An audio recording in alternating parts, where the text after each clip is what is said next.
పార్టీకి అభ్యర్థులు దొరకడం మీద మాట అయితే వాస్తవం కాదండి. అది మీకు కూడా తెలుసా? అంటే మీరు కూడా అనేది ఏంటంటే ఇలా ఒక 4 ఉందని చెప్తున్నారు, దానికోసం నేను కూడా చెప్తున్నానండి.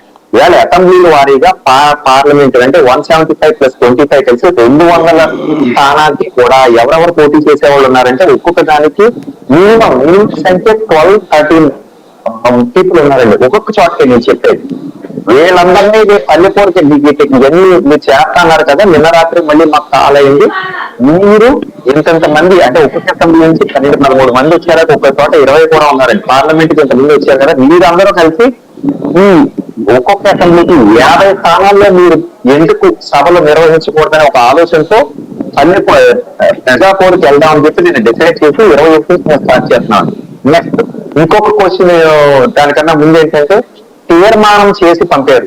యూజువల్ గా భారతీయ జనతా పార్టీలో సంస్థాగతంగా కోర్ కమిటీ మీట్, ఆ తర్వాత ఆఫీస్ బేరర్స్ మీట్, ఆ తర్వాత ఎగ్జిక్యూటివ్ మీట్ అనేది ఉంటుందండి. తీర్మానాలు ఏమన్నా చేసి ఉంటే కనుక కోర్ కమిటీ మీటింగ్ లో తీర్మానం చేస్తారు, ఆ తర్వాత ఆఫీస్ బేరర్స్ మీటింగ్ లో డిస్కషన్ చేస్తారు.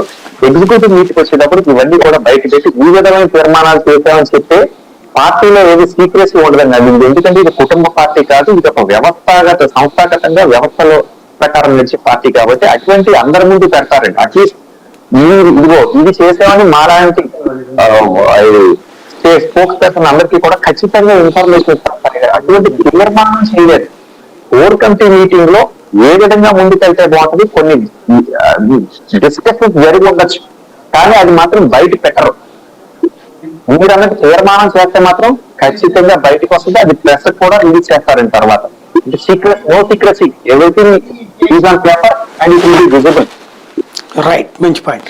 వరప్రసాద్ గారు, ఇక్కడ అసలు అకస్మాత్తుగా అంటే మొన్న ఇంకేముంది పొత్తు అయిపోయింది అన్న దశ నుండి వారం రోజుల నుండి చంద్రబాబు గారు నోరు మెదపట్లేదు, పవన్ కళ్యాణ్ గారిని ఢిల్లీ పిలవట్లేదు, అసలు ఏం జరుగుతుంది అనుకోవాలి?